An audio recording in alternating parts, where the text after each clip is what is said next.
క్రీస్తులో మన ప్రభువులు రక్షకుడైన యేసు క్రీస్తు నామమున మీ అందరికీ కూడా నా యొక్క శుభాలు తెలియజేస్తూ ఉన్నాను. మీరందరూ కూడా సంతోషంగా ఉన్నారు కదా. మీరు సంతోషంగా ఉండాలని, దీవెనకరంగా ఉండాలని నా ఆశ, నా కోరిక, నా ప్రార్థన. ఏమైనా దేవుని యొక్క బిడ్డలారా, ఈరోజు ప్రాముఖ్యమైన రోజు. దేవుడు ఆయన యొక్క సజీవులైన రెక్కల సాధన మనందరినీ కూడా భద్రపరిచి, మనందరినీ కూడా కాచి కాపాడి ఉన్న దేవుడు ఈ రోజుల్లో ఎక్కడ చూసినా ఎవరి గృహాలైనా, ఎవరి యొక్క శరీరంలో అయినా, ఎవరి యొక్క మనస్సులో అయినా శాంతి లేదు, సమాధానం లేదు, సంతోషము లేదు. అందరూ కూడా వ్యాధి బాధలతోనే బాధపడుతూ ఉన్నారు. అందరూ కూడా కష్టముతోనే, నష్టాలతోనే భరిస్తూ ఉన్నారు. ఎందుకని ప్రభువు ఈ రోజుని ఆయన మనందరితో ముఖాముఖిగా మాట్లాడటానికి ఆయన ఇష్టపడుతూ ఉన్నారు. ఈ రోజుని మనము కూడా ఆయన మాట వినటానికి ఇష్టపడినట్లయితే మనందరినీ కూడా ఆయన స్వస్థపరుస్తారని, అలాగే మనల్ని ఆశీర్వదిస్తారని, అలాగే మనం దీవిస్తారని నేను నమ్ముతూ ఉన్నాను. మనమందరము కూడా నమ్మాలి. మనం నమ్మితే ఆయన యొక్క గొప్ప కార్యాలు మనము చూడగలుగుతాము. నమ్ముట నీ వలనైతే నమ్మి ప్రతి వారికి సాక్ష్యమే అంటున్నాడు. సమస్తము సాక్ష్యమే. ఎందుకనంటే ఆయన మాట ఇచ్చి మాట తప్పని దేవుడు.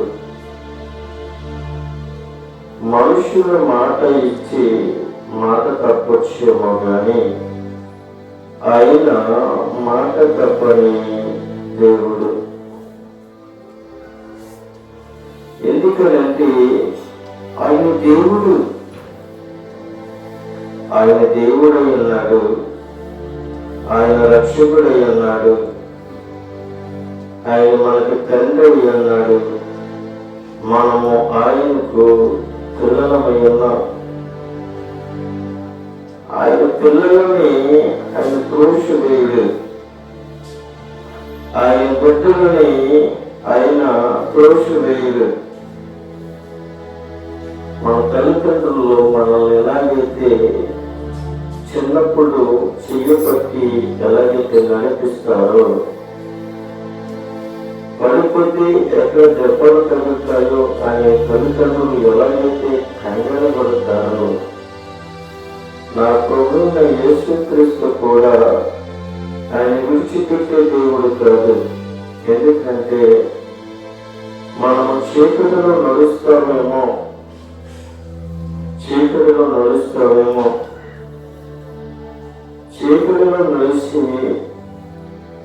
మన యొక్క జీవితాన్ని పాడు చేసుకుంటామేమో అని ఆయన భయపడుతూ మనల్ని హెచ్చరిస్తూ మనల్ని వెలుగులోనికి నడిపించడానికి ఆయన సింహాసనాన్ని విడిచిపెట్టుకొని తన యొక్క రాజ్యాన్ని విడిచిపెట్టుకొని తన యొక్క పట్టణాన్ని విడిచిపెట్టుకొని ఆయన తండ్రి యొద్ద నుండి మన యొద్దకు వచ్చాడు. మనము ఆయన్ని గ్రహింపలేకపోతూ ఉన్నాము. ఆయన యొక్క మాటలు మనము వినలేకపోతున్నాము. ఆయన యొక్క గ్రంథాన్ని మనము పరిశీలించలేకపోతున్నాము. ఆయన ఎవరు అని మనము తెలుసుకోలేకపోతూ ఉన్నాం. అయితే ప్రియమైన దేవుని బిడ్డలారా, మనము ఏమై ఉండాలి అని అంటే ముందు మనకి విశ్వాసము కలగాలి. మనకి విశ్వాసం ఎలా వస్తుంది అంటే వినటము ద్వారాగా విశ్వాసం వస్తుంది. పదే పదే పదే పదే వినాలి. ఏమి వినాలి అంటే దేవుని యొక్క వాక్యము ప్రతిరోజు వినాలి. వినటము ద్వారాగా విశ్వాసం వస్తుంది కానీ వినకుండా విశ్వాసము రాదు. ప్రతిరోజు ఉదయం మొదలుకొని సాయంకాలం లోపు దేవుని యొక్క మాటలు వింటూనే ఉండాలి. అందరూ చెప్పేస్తే వినడం కాదు కదండి. నీకు ఎక్కడైతే దేవుని యొక్క మాటలు నీకు వినబడుతూ ఉన్నాయో అక్కడ నీకు నీ హృదయాన్ని పెట్టాలి. వినాలి. ప్రతిరోజు దేవుని యొక్క మాటలు వినాలి. విన్నప్పుడే దేవుడు నీ యొక్కకు రావడానికి ఇష్టపడతాడు. ఎందుకంటే చూడండి, సండే స్కూల్కి వెళ్ళిన పిల్లలు ప్రతి ఆదివారం కూడా సండే స్కూల్కి వెళ్తూ ఉంటారు. సండే స్కూల్కి వెళ్ళిన తర్వాత వచ్చింది టీచరు ఏం చెప్తూ ఉంటుంది అంటే పదే పదే పదే పదే ఆ పిల్లలకి దేవుని యొక్క వాక్యము కంఠక్షమైన వాక్యము చెప్పి వారికి నోరు చూసి వచ్చి ఆదివారం నాకు ఈ కంఠక్ష వాక్యము మాకు అప్పగించాలి అని చెప్పినప్పుడు ఆ పిల్లలు ఆ కంఠక్ష వాక్యాన్ని తీసుకొని వెళ్ళి ప్రతిరోజు ఆ వాక్యాన్ని చదువుతారు. చదివి చదివి చదివి చదివి ఆదివారం సండే స్కూల్కి వచ్చినప్పుడు ఆ యొక్క సండే స్కూల్ యొక్క టీచరు అమ్మ నీకు మొన్న వారము సండే స్కూల్లో కంఠక్ష వాక్యం ఇచ్చాను కదా, అది చదువుకుని వచ్చారా అని అడిగినప్పుడు చదువుని వారు అక్కడ నేను చదువును నేను అప్పగిస్తానని పొరుగున వాడు వచ్చి అప్పగిస్తాడు. కొంతమంది వాళ్ళు ఏం చేస్తారంటే కంఠక్ష వాక్యాన్ని చదవకుండగా వాళ్ళు ఏం చేస్తారంటే పక్కన పడేసి వాళ్ళ ఆటల్లో పడిపోతూ ఉంటారు. చదువుని వారు కొందరైతే పక్కన పడేసిన వారు మరి కొందరు కనబడుతూ ఉంటారు. కంఠక్ష వాక్యం ఎవరైతే చదువుతారో, ఎవరైతే భద్రపరుచుకుంటారో, ఎవరైతే అప్పగిస్తారో వాళ్ళు ఏమవుతారు అంటే జీవితంలో వాళ్ళని ఆ వాక్యాన్ని ఎవరు కూడా తీసివేయలేరు.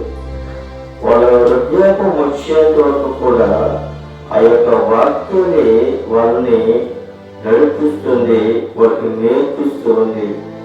వాళ్ళు తప్పటడుగులు వేస్తున్నప్పుడు అది తప్పు అని ఆ వాక్యం వాళ్ళకి నేర్పిస్తుంది.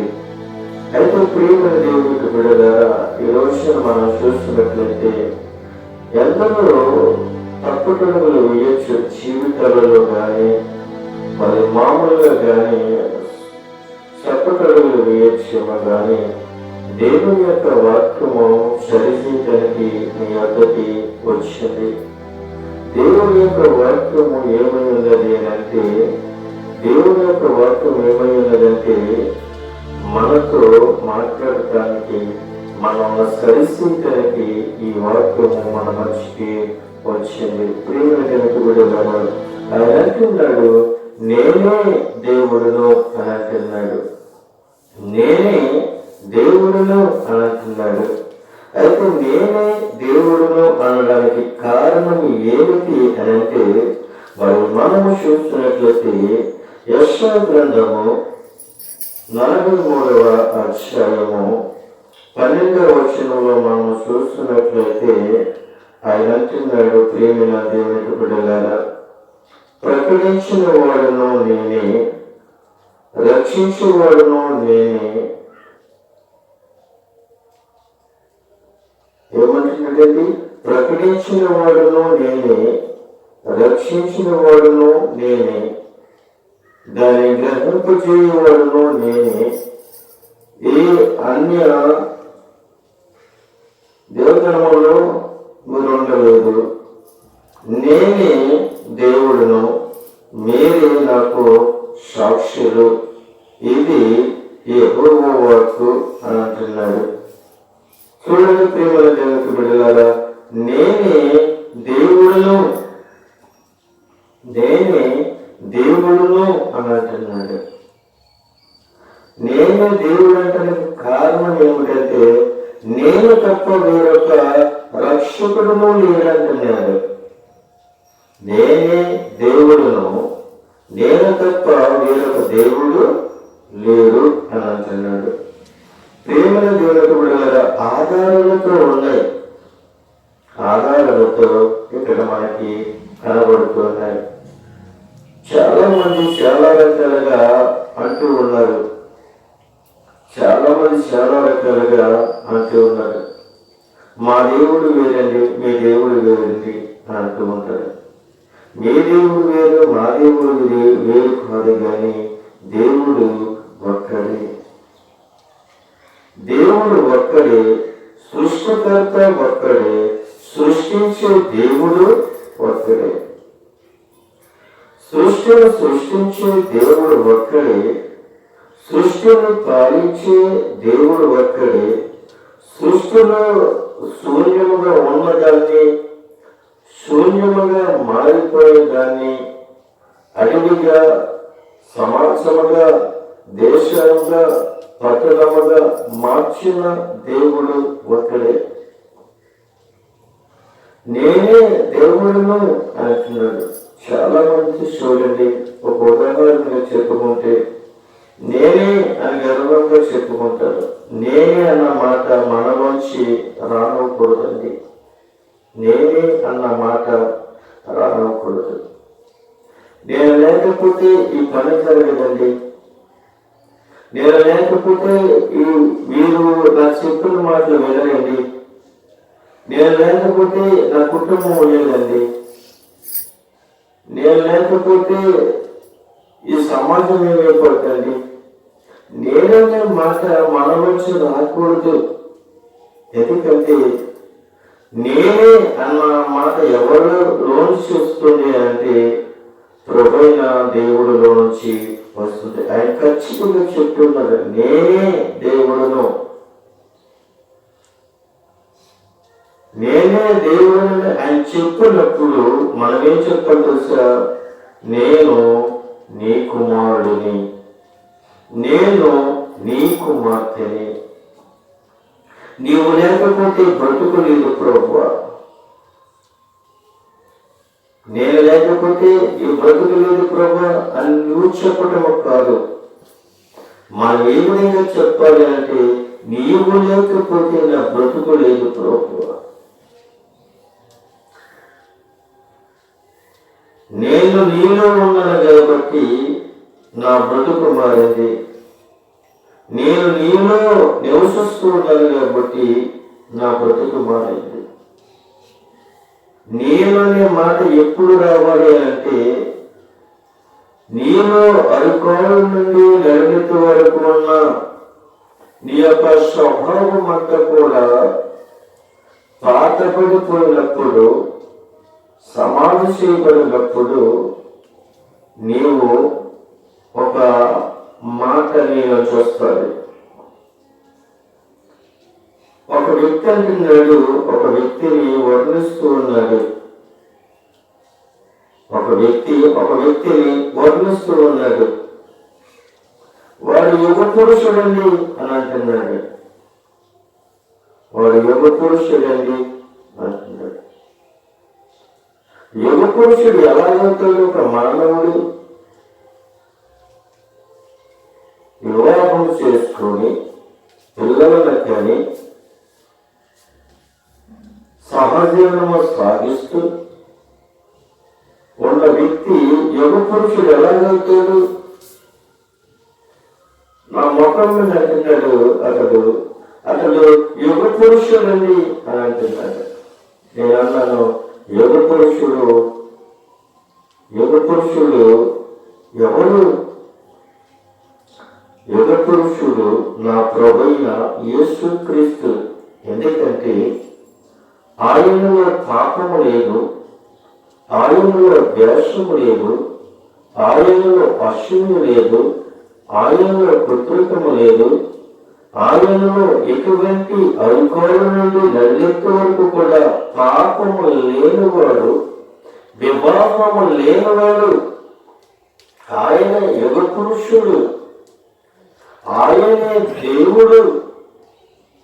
సృష్టిని సృష్టించి సృష్టిలో మనుషులని ఏర్పరచుకొని మనుషుల చేత ఆయన గణపరుచుకుంటూ మనుషుల చేత ఆయన స్తుతించుకుంటూ ఆయన బిడ్డల చేత ఆయన ఆరాధించుకుంటూ ఆయన మనందరినీ కూడా ప్రేమించి ఆయన సన్నిధిలోని నిలబెట్టుకొని మనల్ని ప్రేమిస్తున్న దేవుడు ఆయనే యుగ పురుషుడు.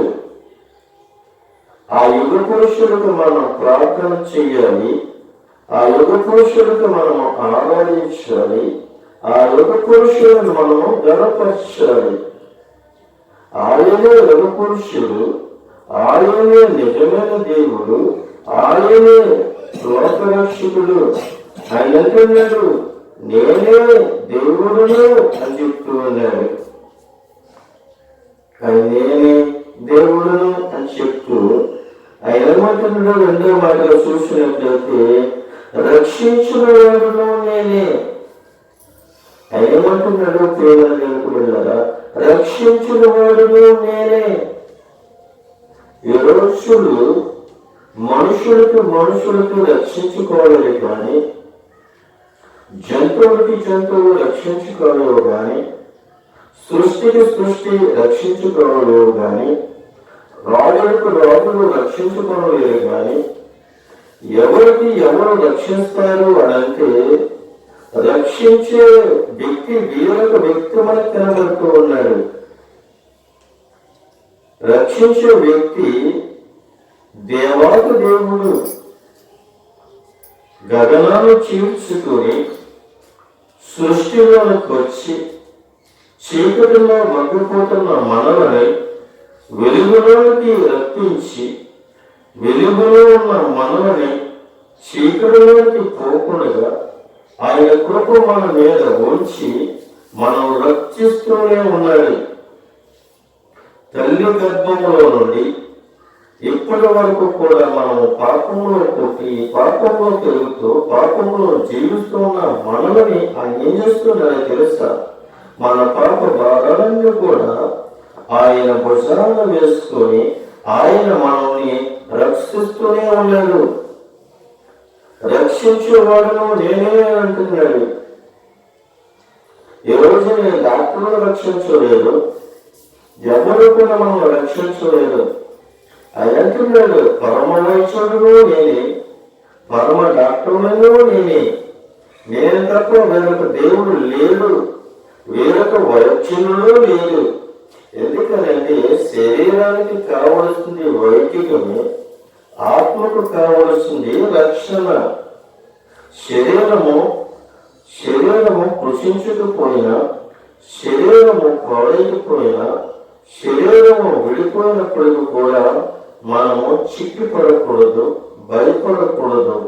ఎందుకంటే యోబు చిక్కిపడలేదు, బాధపడలేదు, చింతపడలేదు. ఎందుకంటే అతనికి గోరుకోటను కూడా గోరులు లేని పరిస్థితుల్లో ఒక శిలాపత్తు తీసుకుని ఆయన ఒళ్ళంతా కూడా గోరుకున్నాడు. ఎందుకంటే ప్రియమైన దేవునికి వెళ్ళారా, ఒక మానవుడు గోరుకోటను కూడా గోరులు లేని పరిస్థితులు చూస్తాయి. ఎందుకంటే ఈ రోజుని మనం ఏమై ఉన్నామో ఒకసారి తెలుసుకోవాలి. మనకి చిన్న దొరకొస్తే, చిన్న కుక్కొస్తే దానికోసము ఎంత బాధపడతామో, ఎంత వేదన పడతామో మనము ఆలోచించలేమో. ప్రియమైన దేవుని బిడ్డలారా, చిన్న దొరకొస్తేనే అనేకమైన హాస్పిటల్ పరుగులు తీస్తూ ఉంటాం. కానీ యోగు హాస్పిటల్కి వెళ్ళలేదు, వైద్యుడి దగ్గరికి వెళ్ళలేదు, ఎక్కడికి వెళ్ళలేదు. ఎక్కడ ఉన్నాడు అంటే దేవుని యొక్క సన్నిధిలో మాత్రమే ఉండి దేవుణ్ణి గణపరుచుకుంటూ ఉన్నాడు, దేవుణ్ణి మహిమపరుచుకుంటూ ఉన్నాడు, దేవుణ్ణి ఆరాధిస్తూ ఉన్నాడు. ఎంత బాధ వచ్చినప్పుడు కూడా, కనీసం గోరులు లేని పరిస్థితుల్లో ఉన్నప్పుడు కూడా చిరాకుతో గోక్కుంటూ దేవుణ్ణి మహిమపరిచాడు. మరి యోగు కష్టాలు వచ్చినప్పుడు, నష్టాలు వచ్చినప్పుడు మనం ఎవరిని జ్ఞాపకం చేసుకోవాలి అంటే దేవుని మనం జ్ఞాపకం చేసుకోవాలి. దేవుని జ్ఞాపకం చేసుకోవటమే తర్వాత మనము యోగుని జ్ఞాపకం చేసుకోవాలి.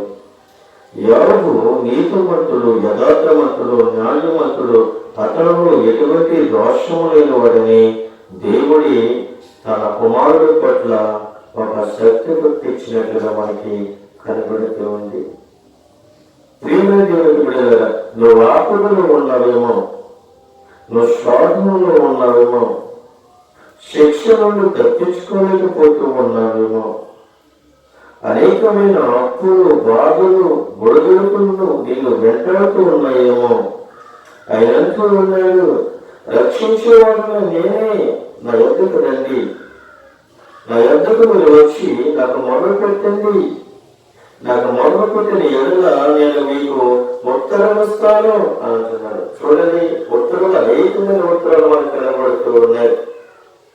సమాజంలో కావచ్చు, దేశంలో కావచ్చు, చాలా ఉత్తరాలు మనకు కనబడుతూ ఉంటాయి. తల్లిదండ్రులకి తన బిడ్డలు వేసి ఉత్తరాలు కనబడుతూ ఉంటే, తల్లిదండ్రులకి కుమారుడు కానీ కుమార్తె కానీ వేసే ఉత్తరాలు కాబడితే, తల్లిదండ్రులు బిడ్డలకు వేసే ఉత్తరాలు కాబడితే, రెండవగా ప్రియులకి ఉత్తరం వేసే ఉత్తరాలు మనకి కనబడుతూ ఉంటాయి. ఇలాగ చాలా చాలా చాలా ఉత్తరాలు కనబడుతుంటే, కానీ ఏ ఉత్తరం మనం వేయాలి అంటే ప్రభువైన యేసు క్రీస్తుకు మనము ఉత్తరం వేయాలండి. ప్రభువైన యేసు క్రీస్తుకు మనం ఉత్తరం వేస్తే ఆ ఉత్తరానికి ఆయన జవాబు ఇస్తాడు. ఉత్తరము మనము ఎలా ఉత్తరం వేయాలి అంటే కన్నీటితో ఉత్తరము వేయాలి, కన్నీటితో ఉత్తరము వేయాలి, కన్నీటితో ప్రార్థన చేసి ప్రార్థన అనే ఉత్తరాన్ని మనము వేయాలి. అప్పుడు ఆయన వింటాడు, ఆ ఉత్తరానికి జవాబు ఇస్తాడు. ప్రియమైన ఒకప్పుడు ఉత్తరాలు వేసుకునేవారు, తర్వాత మరి క్యాసెట్ ద్వారా పంపించుకునేవారు. తర్వాత ఏమైంది అంటే టెలిఫోన్ చేత మరి ఉత్తరాలుగా పంపించేవారు. తర్వాత సెల్ ఫోన్లు, ఇలాగా టెక్నాలజీ మారిపోయింది కూడా మనుషులకి ఏమైందంటే చాలా అచ్చులైపోయింది. ఆయన అంటున్నాడు, నేనే దేవుడను, ఇవన్నీ సృష్టించిన వాడిని నేనే, ఇవన్నీ సృష్టిని సృష్టించి సృష్టిలో ఇవన్నీ కలగజేయడానికి కారణము నేనే. మనుషులకి జ్ఞానం ఇచ్చి ఇవన్నీ తయారు చేయించాడు. తయారు చేయించింది దేవుడికి కాదండి. సెల్ ఫోన్ ఉపయోగించిన, లేదంటే లేదంటే ఉత్తరంలో ఉపయోగించిన, లేదంటే ల్యాప్టాప్ ఉపయోగించిన, టీవీలో ఉపయోగించిన, లేదంటే వాషింగ్ మిషన్ ఉపయోగించిన, లేదంటే ఫ్రిడ్జ్ ఉపయోగించిన, గ్యాస్ బిల్ ఉపయోగించిన, ఏది ఉపయోగించినది ఎవరికి అంటే దేవునికి కాదు. దేవుడే మన కొరకు ఎన్ని కూడా సృష్టించి ఒక మానవాడి చేత తయారు చేసి మీరు వాడుకోండి అని చెప్పాడు. దీన్ని బట్టి మనం ఏం చేస్తున్నామంటే సుకుమార్యన్నీ వచ్చి మనం ఏం చేస్తున్నామంటే శరీరాన్ని సుఖపెట్టుకొని మనం దేవునికి దూరం అయిపోయాం. దేవుడు మనుషుల చేత మనుషులకు జ్ఞానం ఇచ్చి ఈ యంత్రాలన్నీ కూడా తయారు చేసి ఇస్తే ఈ శూన్యంలో మనం ఏం చేస్తున్నామో తెలుసా, అతన్ని ఉపయోగించుకొని మర్చిపోయి దేవుడు ఎవరో అనే తెలియని పరిస్థితుల్లో మనం జీవిస్తూ ఉన్నాం. ఆయన అంటున్నాడు ప్రియమైన దేవుడు ద్వారా రెండో మాట మనం చూస్తాం, రక్షించిన వాడును నేనే. మూడవ ఆయన అంటున్నాడు, నేను తప్ప వేరొక రక్షకుడును లేడు. నేను తప్ప వేరొక రక్షకుడును. ఆయన ఖచ్చితంగా చెప్తూ ఉన్నాడు, నేను తప్ప వేరొక రక్షకుడు లేడు. ఆయనే లోక రక్షకుడు, ఆయనే సృష్టికర్త, ఆయనే సృష్టిని పాలించేది అని, సృష్టిని రక్షించేది అని, సృష్టిలో ఉన్న మానవాళ్ళనే రక్షించేది ఆయనే, ప్రతి జీవిని రక్షించేది ఆయనే, ప్రతి పక్షిని రక్షించేది ఆయనే, ప్రతి ఒక్క చెట్లను వృక్షాలను బ్రతికించేది ఆయనే. నాటిన దేవుడు నీరు పోయిక తప్పుడు పోయిన దేవుడు పెట్టలేరా, నిన్ను కూడా ఆయన నాటాడు. ఆయన నిన్ను నాటాడు కాబట్టి ఆయన మనకి నీరు పోస్తూ ఉన్నాడు. మనము బ్రతకడానికి చెట్టులు నాటుతాం, వృక్షాలు నాటుతాం, ఫలాలు నాటుతాం. ప్రతి ఒక్క చెట్టుని నాటుతూ వాళ్ళకి మనం ఏం పోస్తామో తెలుసా, నీరు పోస్తాం. నీరు పోయటం వరకే మన బాధ్యత కానీ, నాటల వరకే మన బాధ్యత కానీ, బ్రతికించేది ఆయనే. అది బ్రతికిన తరువాత అది కాయాలి అంటే ఆయనే. ఆయన బ్రతికించేది ఆయనే, కాయించేది ఆయనే. అది కాయాలన్నా, అది బ్రతకాలన్నా మనం ఏమి కలిగి ఉండాలంటే నాటి నుండి మనము దాని కొరకు ప్రార్థన చేయవాడిగా మనం ఉండాలి. ప్రార్థన చేసి అనుభవం మనలో ఉండాలి. ప్రార్థన చేసి అనుభవం నీలో ఉన్నదా? ప్రమాదాన్ని తప్పించే ప్రార్థన అనుభవం నీకు ఉన్నదా? శోధన నుండి తప్పించే ప్రార్థన అనుభవం నీలో ఉన్నదా? ప్రార్థన చేయమన్నాడు. మెలకువగా ఉండి ప్రార్థన చేయండి అంటున్నాడు. చీకటిలో ఉన్నవారు లాగా వెలుగులోకి వచ్చి మీరు ప్రార్థన చేయండి అని అడుగుతూ ఉన్నాడు. నేను తప్ప వేరొక రక్షకులను లేరు అని అంటున్నాడు. నాలుగో విషయాన్ని మనం చూస్తున్నట్లయితే, నేను మీకు పరిశుద్ధ దేవుడును. అదే 43వ అధ్యాయము 15వ వచనంలో కనబడుతుంది. ఆయన అంటున్నాడు, నేను మీకు పరిశుద్ధ దేవుడును, ఇశ్రాయేలు సృష్టికర్తను నేనే అంటున్నాడు. ఆయన ఎంత మంచి దేవుడు అండి, ఎంత ప్రేమ గల దేవుడని. ప్రతి దానికి నేనే నేనే నేనే అని అంటున్నాడు. నేనే దేవుడని అంటున్నాడు. రక్షించిన వాడిని నేనే అంటున్నాడు. నేను తప్ప వేరొక రక్షకుడును లేడు అని అంటున్నాడు. నేను మీకు పరిశుద్ధ దేవుడును అంటున్నాడు. నేను మీకు పరిశుద్ధ దేవుడును. ఆయన పరిశుద్ధుడు. ఆయనలో పాపము లేదు. ఆయనలో ఎటువంటి పాపము అంటుకోలేదు. తెలియదు దేవుడు గారు. ఆయన పాపము లేనివాడు. ఆయన పాపానికి దూరం ఉన్నవాడు. అయితే మన పాపములు ఆయన భుజాలు వేసుకున్నాడు. మన పాపములు ఆయన భుజాలు వేసుకున్నాడు. మన దోషములు ఆయన భుజాలు వేసుకున్నాడు. మన అసూయలు ఆయన భుజాలు వేసుకున్నాడు. మన అబద్ధములు ఆయన భుజాలు వేసుకున్నాడు. పనికిరాన్ని నడవడుకులు ఆయన భుజాలు వేసుకున్నాడు. మన యొక్క తలంపులు ఆయన భుజాలు వేసుకున్నాడు. మన అడుకోడు నుండి నడినెత్తి వరకున్న ప్రతి ఒక్క పాపము అనే ముడిని, పాపము అనే మూటను ఆయన మోస్తూ ఉన్నాడు. ఈ సృష్టిలో ఎంతమందిని అయితే సృష్టించాడు, అంతమంది పాపము యొక్క మూట ఆయన మోస్తూ ఉన్నాడు. ఎంత మంచి దేవుడు అండి. మన పాపాలు ఎవరు మోస్తారు? మన తల్లిదండ్రులు మన పాపాలు మొదలేరే, మన స్నేహితులు మన పాపాలు మొదలేరే, మన పాపాలు మన భార్యలు గాని భర్తలు గాని పిల్లలు గాని మొదలేరే. కానీ నిన్ను నన్ను సృష్టించిన నా ప్రభువైన యేసుక్రీస్తు నీ పాపములు నా పాపములు మోస్తున్నాడు. నిన్ను నన్ను పరిశుద్ధులుగా ఉండటం కొరకు ఆయన మనల్ని కడుగుతూ ఉన్నాడు. ప్రతిరోజు మనం కడుక్కోవాలి. ప్రతిరోజు మన బట్టలు ఎలాగైతే ఉతుక్కుంటున్నామో, ప్రతిరోజు సబ్బులకి మన శరీరాన్ని ఎలాగైతే కడుక్కుంటున్నామో, అలాగే యేసుక్రీస్తు యొక్క రక్తము చేత మన పాపాలు కడుక్కోవాలి. ప్రతిరోజు కడుక్కోవాలండి. మీరు అనుకోవచ్చు, నేను ఏ పాపం చేశానో అనుకోవచ్చు.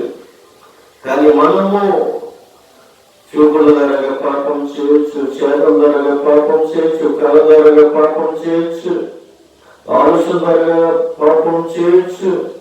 ఉదయం మొదలుకొని సాయంకాలంలోపు ఏదో ఒక మాట మాట్లాడుతూనే ఉంటాం. పాపం అనే మాటలు సాయంకాలంలోపు ఆ పాపాలన్నీ కూడా మనం కడుక్కొని మనం పరిశుద్ధులుగా ఉండాలని ఆయన కోరుకుంటూ ఉన్నాడు. ఇశ్రాయేలుకు సృష్టికర్తను నేనే. ఆయన ఇశ్రాయేలు ప్రజలకే కాదండి, అన్యులకు కూడా ఆయన ఏమై ఉన్నాడంటే సృష్టికర్త ఉన్నాడు. ఇశ్రాయేలు ప్రజలకే కాదు, యూదులకే కాదు, ఎవరికైనా ఆయన సృష్టికర్త ఉన్నాడు. ఎందుకంటే అందరికీ ఆయన సృష్టికర్త ఉన్నాడు. ఎందుకంటే ఆయన సృష్టికర్తలు ఎందుకని ఉన్నాడంటే సృష్టిలో నిన్ను నన్ను ఆయన సృజించాడు కాబట్టి, ఆయన పోలికలుగా మనల్ని నిర్మించుకున్నాడు కాబట్టి, మనల్ని నిర్మించాడు కాబట్టి ఆయన సృష్టికర్త. శూన్యంగా ఉన్న దానిలో మనల్ని నిలబెట్టాడు ఆయన. ఎంత మంచి దేవుడు అయితే మన దేవుడు. ఆయనకి మనం ఏమిస్తూ ఉన్నాం? ఆయన ఏమీ అడగట్లేదు. ఆయన బంగారం అడగట్లేదు, ఆస్తులు అడగట్లేదు, ఐశ్వర్యం అడగట్లేదు, ఏమీ అడగట్లేదు. నీ హృదయంలో నన్ను పిలుస్తావా? నీ హృదయంలో నన్ను భద్రపరుచుకుంటావా? నువ్వు పరిశుద్ధంగా ఉంటావా? పరిశుద్ధంగా జీవిస్తావా? ఆయన అడుగుతున్నాడు. మనం ఏం చేస్తామో తెలుసా? మనం ఇష్టపడలేదు. ఆయన హృదయంలో భద్రపరచుకోవడానికి ఇష్టపడలేదు. హృదయంలోకి ఆహ్వానించడానికి ఇష్టపడతలేదు. హృదయంలో ఆయన గణపరచడానికి ఇష్టపడలేకపోతున్నాం. ఎప్పుడు మనం ఇష్టపడతామో తెలుసా? బలిగిన వైపు ఉన్నప్పుడు, లెగలేని పరిస్థితుల్లో ఉన్నప్పుడు, పరిగెత్తలేని పరిస్థితుల్లో ఉన్నప్పుడు, మాట్లాడలేని పరిస్థితుల్లో ఉన్నప్పుడు, చూపు కనబడలేనప్పుడు, మందగించుకున్నప్పుడు దేవుడా ఎక్కడున్నావు అని అడుగుతూ ఉన్నాం. ఆయన ఆరోగ్యం ఉన్నప్పుడే, బలం ఉన్నప్పుడే, శక్తి ఉన్నప్పుడే, మాట్లాడుతున్నప్పుడే దాన్ని ఆరాధించండి కదా, తిరిగి రండి అని అడుగుతూ ఉంటే అన్నీ అయిపోయిన తర్వాత ప్రభావాలను రక్షించలేవా, ప్రభావ నా మాట వినలేవా అని అడుగుతుంది. నిజంగా మనము ఆయన మాట వినలేకపోతూ ఉన్నాం, మనం మొదలుపెట్టలేకపోతున్నాం, కనపరచలేకపోతూ ఉన్నాం. ఒకసారి మనము జ్ఞాపకం చేసుకోవాలి. ఆయన అంటున్నాడు, నేను నీకు పరిశుద్ధ దేవుడును, ఇశ్రాయేలు సృష్టికర్తను నేనే అని అంటున్నాడు. ఇంకొక విషయం చూసినట్లయితే దేవునికి బిడ్డలారా, యెషయా గ్రంథము 43వ అధ్యాయము 21వ వచనములో చూసినట్లయితే ఆయన అంటున్నాడు, నా నిమిత్తము నేను నిర్మించిన జనములు నాకు స్తోత్రమును పరిసరము చెయ్యదు అని అంటున్నాడు. నా నిమిత్తము నేను నిర్మించిన జనములు అని అంటున్నాడు. నా నిమిత్తము ఆయన ఆశపడుతూ ఉన్నాడు, ఆయన ఎదురు చూస్తూ ఉన్నాడు. నా నిమిత్తమే మిమ్మల్ని నేనేం చేస్తాను, నిర్మించాను. నేను నిర్మించిన ప్రజలు మీరు, నేను నిర్మించిన జనులు, నేను నిర్మించిన జనులు. ప్రేమైన దేవుని యొక్క బిడ్డలారా, ఆయన మాట అంటున్నాడు. ఆయన మరి యొక్క మాట అంటున్నాడు. ఏమంటున్నాడు తెలుసా? ఆయన యొక్క మాట 44వ అధ్యాయము, యెషయా గ్రంథము 44వ అధ్యాయము 1వ వచనము 2వ వచనంలో మనం చూస్తున్నట్లయితే, అయినను నా సేవకులకు యాకోబు నేను ఏర్పరచుకొని ఇశ్రాయేలు వినుము అని అంటున్నాడు. అయినను నా సేవకులకు యాకోబు నేను ఏర్పరచుకున్న ఇశ్రాయేలు వినుము అని చెబుతూ, నిన్ను సృష్టించి గర్భంలో నిన్ను నిర్మించి నీకు సహాయం చేయడైన యెహోవా ఇలాగ సెలవిస్తూ ఉన్నాడు. ఏమంటున్నాడు? ప్రేమలకు పిల్లరా, నిన్ను సృష్టించాడు, గర్భంలో నిన్ను నిర్మించాడు, నీకు సహాయం చేయగలడు యెహోవాయే. ఎందుకు తెలుసా? నిన్ను సృష్టించిన దేవుడు, నిన్ను నిర్మించిన దేవుడు నిన్ను విడిచిపెట్టే దేవుడు కాదు. ఎందుకంటే నిన్ను సృష్టించాడు, నిన్ను నిర్మించాడు కాబట్టి ఆయన ఏమై ఉన్నాడండి, నీకు సహాయం చేయబడి ఉన్నాడు. నువ్వు అనుకుంటావేమో, నేను ఇన్ని కష్టాలు పడితే, ఇన్ని వేదనలు పడితే, ఇన్ని శోధనలు పడితే నా దేవుడు ఏమయ్యాడు అని అనుకుంటావేమో. నిన్ను విడిచిపెట్టే దేవుడు కాదు. ఆపదల వల్ల, శోధనల వల్ల ఎక్కడ ఉన్నప్పటికీ కూడా నీకు సహాయకుడిగా నిలబడుతూ ఉన్నాడు, సహాయం చేయడానికి ఇష్టపడుతూ ఉన్నాడు. ఆకాశము ఎక్కిన ఆయన ఎక్కడ ఉన్నాడు, పాతాళానికి వెళ్ళిన ఆయన ఎక్కడ ఉన్నాడు, పరదేశకు వెళ్ళిన ఆయన ఎక్కడ ఉన్నాడు, పరలోకానికి వెళ్ళిన ఆయన అక్కడ ఉన్నాడు. ఆయన లేని చోటు ఏదీ లేదు, ఆయన లేని చోటు ఏదియో లేదు. నిన్ను ఎక్కడున్నప్పటికీ కూడా నీకు సహాయం చేయడానికి ఆయన ఇష్టపడుతూ ఉన్నాడు. ప్రభువా అని పిలిచిన వెంటనే నీకు సహాయం చేయడానికి ఆయన ఇష్టపడుతూ ఉన్నాడు. అయ్యో ప్రభువా, నాకు తలపుడు వస్తుంది, కాల్చేతులు ఏమవుతున్నాయి, బలహీన పడిపోయాను, నాకు సహాయం చేయ ప్రభు అని సహాయం చేయగల దేవుణ్ణి అడిగినట్లయితే నీకు తప్పకుండా సహాయం చేస్తాడు. ఆయన సహాయం చేసే దేవుడు. నిన్ను సృష్టించిన, గర్భంలో నిన్ను నిర్మించి నీకు సహాయం చేయవాడనైనా యెహోవా ఇలాగూ చదివిస్తున్నాడు. ఎవరితో చెప్తున్నాడు ఈ మాటలు? యాకోబుతో చెప్తూ ఉన్నాడు. యాకోబుతో చెప్తున్నాడు. ఈ రోజుని మనందరితో చెప్తూ ఉన్నాడు. నేను నిన్ను నిర్మించిన దేవుడను, మిమ్మల్ని సృష్టించిన దేవుడును, మిమ్మల్ని సృష్టించిన సృష్టికర్తడు దేవుడును నేను యెహోవాను, నేనే మిమ్మల్ని సహాయం చేయగలవాడు. ఆయన ఒక మాట అంటున్నాడు. ప్రియమైన దేవునికి బిడ్డలారా, మూడవ వచ్చినప్పటికీ ఆయన మరి ఒక మాట అంటున్నాడు. నేను తప్పిగల వారి మీద నీళ్లను, ఎండిన భూమి మీద ప్రవాహ జలములను కుమ్మరించదను, నీ సంతతి మీద నా ఆత్మను కుమ్మరించదను, నీకు పుట్టిన వారిని నేను ఆశీర్వదించదను. నీకు ఎంతమంది అయితే సంతానము దేవుడు ఇచ్చాడు వాళ్ళందరినీ ఆశీర్వదిస్తానన్నాడు. ఒకరిని కాదండి, ఇద్దరిని కాదు, ముగ్గురిని కాదు, ఎంతమందిని అయితే నీవు కలిగి ఉన్నావో వాళ్ళందరినీ కూడా నేను ఏం చేస్తానన్నాడు? ఆశీర్వదిస్తానన్నాడు. ఆయన ఆశీర్వదించే దేవుడు. నా సేవకుడకు యాకోబు నేను ఏర్పరచుకున్న విషూరున భయపడుకును అని అంటున్నాడు. చూడండి, మనందరినీ ఆశీర్వదించేవాడు ఆయన. ఆయన కూడుకుతో ఉన్న మనందరినీ కూడా ఆయన ఆశీర్వదిస్తానన్నాడు.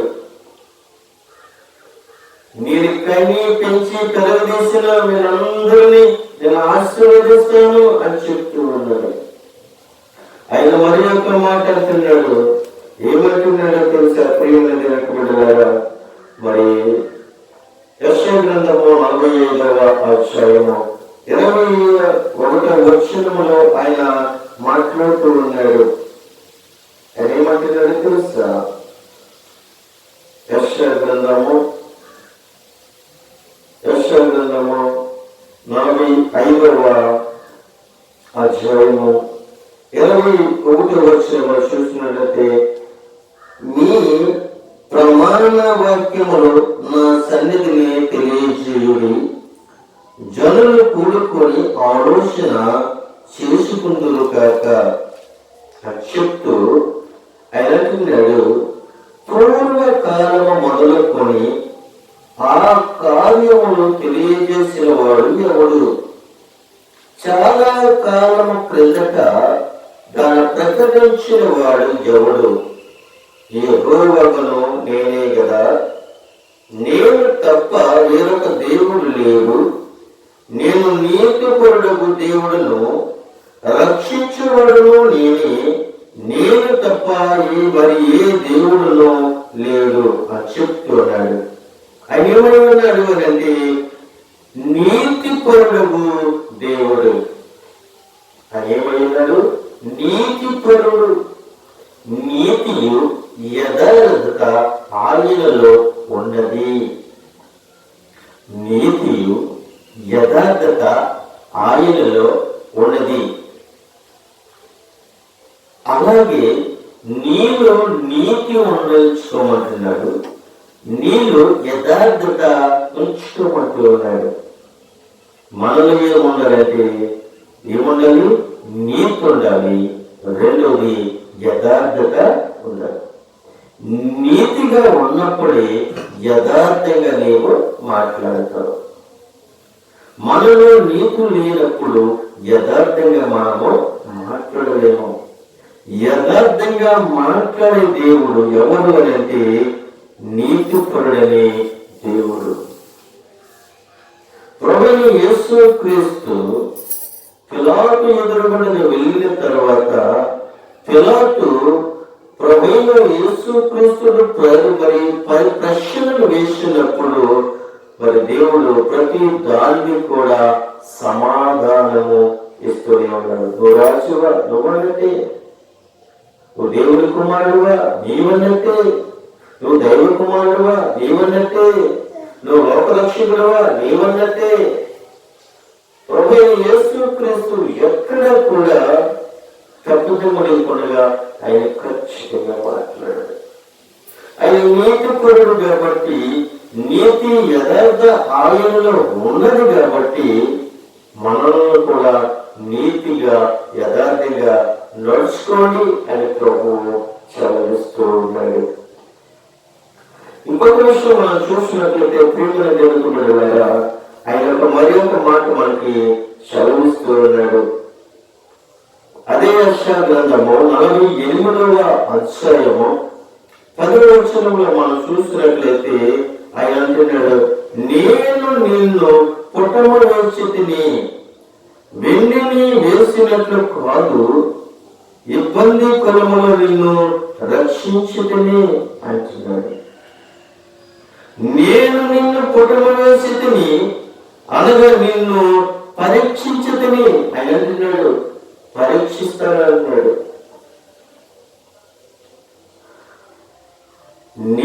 నన్ను ఆయన పరీక్షిస్తూ ఉన్నాడు. కుడుములో వేసినట్లుగా వేసి నన్ను కూడా ఆయన ఏం చేస్తున్నాడంటే పరీక్షిస్తూ ఉన్నాడు.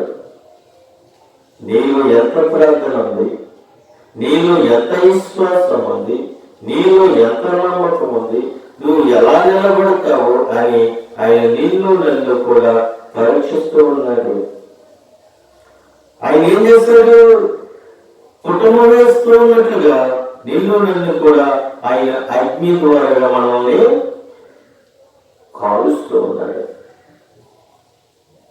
ఎప్పుడైతే కుటుంబం వేసి దాన్ని కాలుస్తున్నప్పుడు బంగారము శ్రేష్టమైనదిగా వస్తుంది. బంగారం ఎలాగైతే శ్రేష్టంగా వస్తుందో అలాగే నన్ను కూడా శ్రేష్టంగా తీయాలని ఆయన నన్ను కూడా పరీక్షిస్తూ ఉన్నాడు. ప్రియమైన నేను నిన్ను కుటుంబించుతని అనగా నిన్ను పరీక్షించుతని అంటున్నాడు. నన్ను కూడా పరీక్షిస్తూ ఉన్నాడు. నీ నడవడికి ఎలాగుంది, నీ మనస్తత్వం ఎలాగుంది, నీ ఆలోచన ఎలాగుంది, నీ చేతలు ఎలాగున్నాయి, ఇవన్నీ కూడా ఆయన ఏం చేస్తూ ఉన్నాడంటే పరీక్షిస్తూ ఉన్నాడు. మరొక మాట మనం చూసినట్లయితే ఎప్పుడు మన దేవునికి వెళ్ళారా అదే యెషయా గ్రంథములో 49వ వచనములో మనం చూసినట్లయితే మొదటి అధ్యాయము మనం చదువుకున్నాం. మరి 49వ అధ్యాయం మొదటి వచనం మనం చూసినట్లయితే ఆయన మరి యొక్క మాట సెలవిస్తూ ఉన్నాడు. వేపములారా నా మాట వినుడి, దూరమున్న జనులారా ఆలకించడి. నేను గర్భములో పుట్టగానే యెహోవా నన్ను పిలిచెను, తల్లి నన్ను ఒడిలో పెట్టుకునేది మొదలుకొని ఆయన నామమున జ్ఞాపకము చేసుకొనెను అంటున్నాడు. ఎంత మంచి మాట పిల్లలు యెషయా ఎంత చక్కగా వర్ణిస్తూ ఉన్నాడు. దేవుడు యెషయాతో మాట్లాడుతున్నాడు. యెషయా రచించి మనకి ఆయన రూపకల్పన చేసి మనకి అందిస్తూ ఉన్నాడు. నేను గర్భమును పుట్టగానే యెహోవా నన్ను పిలుస్తున్నాడు. నన్ను కూడా అలాగే పిలుస్తాడు. నన్ను ఆయన పిలిచాడు కాబట్టి ఈ రోజున ఆయన పని చేయడానికి ఇష్టపడుతున్నాం. నన్ను కూడా ఆయన పిలిచాడు కాబట్టి మనమందరము కూడా ఆయన పాటలు పాడడానికి, ఆయన స్తుతించడానికి, ఆయన గణపరచడానికి మనం దేవుడు ఏర్పరచుకున్నాడు. మనకు మనము సంపాదించుకోవడానికి కాదు, కానీ మనము ఆయన కొరకు ఏమి ఇస్తున్నాము అన్నది ఆయన ఎదురు చూస్తూ ఉన్నాడు. గర్భంలో పుట్టగానే మరి గర్భంలో పుట్టగానే యెహోవా నన్ను పిలిచాను అంటున్నాడు. పుట్టిన వెంటనే నేను ఆయన పిలుస్తున్నాడు. నువ్వు పుట్టిన వెంటనే కదా ప్రేమ దగ్గర, నువ్వు పుట్టక మునిపాయి నువ్వు ఎరుగు ఉన్నాడు కాబట్టి అందుకే నేను పుట్టించాడు. నువ్వు పుట్టక మునిపాయి ఆయనకు నువ్వు తెలుసు. నువ్వు దేనికి ఉపయోగపడతావు, సాధులైనకు ఉపయోగపడతావు, చీపురు కట్టెట్టి ఊర్చడానికి ఉపయోగపడతావు, స్వార్థను ప్రకటించడానికి ఉపయోగపడతావు, వాక్య పరిచయం చేయడానికి ఉపయోగపడతావు, ప్రవచనం చెప్పడానికి ఉపయోగపడతావు, దర్శనం చూడడానికి ఉపయోగపడతావు. దేనికి ఉపయోగపడతావో దేవుడు దానికి నిన్ను ఉపయోగించుకుంటాడు. దేవునికి ఉపయోగకారిగా మనం ఉండాలి, దేవునికి దగ్గరగా మనం ఉండాలి, దేవునికి నమ్మకముగా మనం ఉండాలి. నమ్మకమైన బల మంచి దాసుడా అని అనిపించుకోవాలండి. మనం నమ్మకముగా ఉండాలి. ప్రేమల దేవునికి బిడ్డలారా, నేను గర్భము పడగానే అనగా పుట్టగానే యెహోవా నన్ను పిలిచాను, యెహోవా నన్ను పిలుస్తాడు, యెహోవా దేవుడు నన్ను పిలుస్తాడు, సైన్యములకు యెహోవా నన్ను పిలుస్తాడు, జీవము కలిగిన పరిశుద్ధాత్మ దేవుడు నన్ను పిలుస్తాడు, ప్రభువు యేసు క్రీస్తు నన్ను పిలుస్తాడు. నన్ను పిలుస్తున్న దేవుడు. చెవులు మండిపోయా, చెవులు మూసిపోయా, హృదయం మూసిపోయిందా? ప్రభు తెరవడానికి ఇష్టపడుతూ ఉన్నాడు. ప్రభు నిన్ను అడుగుతూ ఉన్నాడు. ప్రభువు నిన్ను నీ కొరకు దర్శిస్తూ ఉన్నాడు. నీ కొరకు కందేరు కాలుస్తున్నాడు. నీ కొరకు వేధిస్తూ ఉన్నాడు, వేదన పడుతూ ఉన్నాడు. అయ్యో నా పిల్లలు చెదిరిపోతున్నారే. చూడండి, గొర్రెల మందరు చెదిరిపోతూ ఉన్నప్పుడు, గొర్రెల మంది చెదిరిపోతూ ఉన్నాడు, కాపరి ఎంత గలుగులాడిపోతాడు. అలాగే నా ప్రభువు యేసు క్రీస్తు మనందరూ కూడా చెల్లసెదరైపోతూ ఉంటే ఆయన ఏడుస్తూ ఉన్నాడు. ఆయన అప్పులు చేర్చుకోవడానికి ఇష్టపడుతూ ఉంటాడు. అయితే ప్రియమైన అదే విషయంగా మన 5వ వచనంలో చూసినట్లయితే ఆయన మరి ఒక మాట అంటున్నాడు, యెహోవా దృష్టికి నేను గొర్రెలనైతిని, నా దేవుడు నాకు బలమాయను కాగా తన సేవకుడైంది తన యొద్దకు యాకోబును తిరిగి రప్పించుటకును ఇశ్రాయేలు ఆయన యొద్దకు సమకూర్చుటకును నన్ను గర్భమున పుట్టించిన యెహోవా ఇలాగూ సెలవిస్తూ ఉన్నాడు.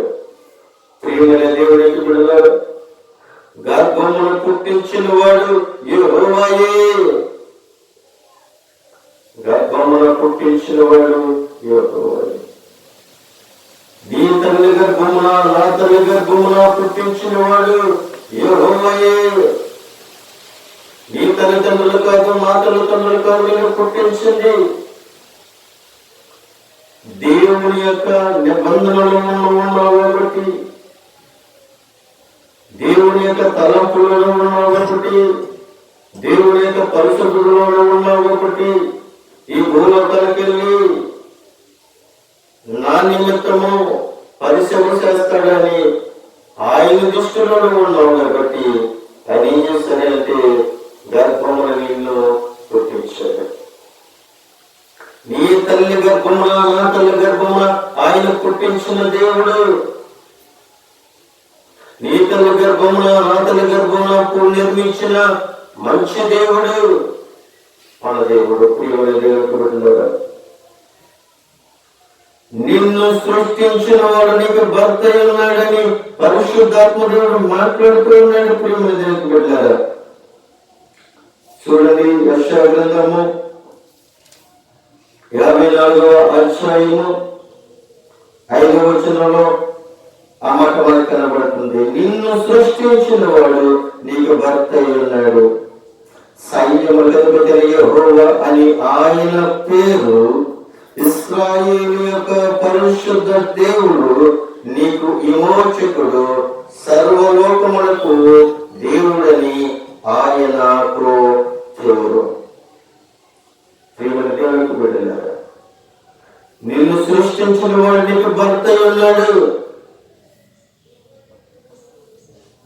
లోకంలో చాలా మందికి చాలా రకాలుగా ఉండొచ్చు, కానీ నిన్ను సృష్టించిన దేవుడు నిన్ను ఒంటరిగా విడిచిపెట్టే దేవుడు కాదు. సృష్టించిన దేవుడు నిన్ను వేదనలో పడేయటానికి ఇష్టపడుతులేదు.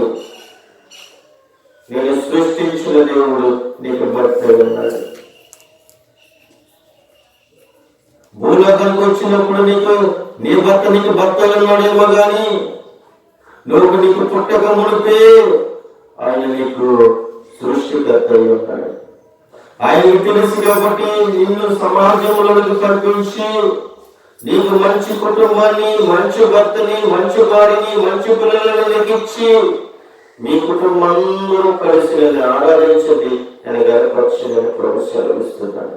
ప్రియమైన దేవుని బిడ్డలారా, నేను సృష్టించిన వాడు నీకు భర్త ఉన్నాడని ప్రభు సెలవిస్తూ ఉన్నారు.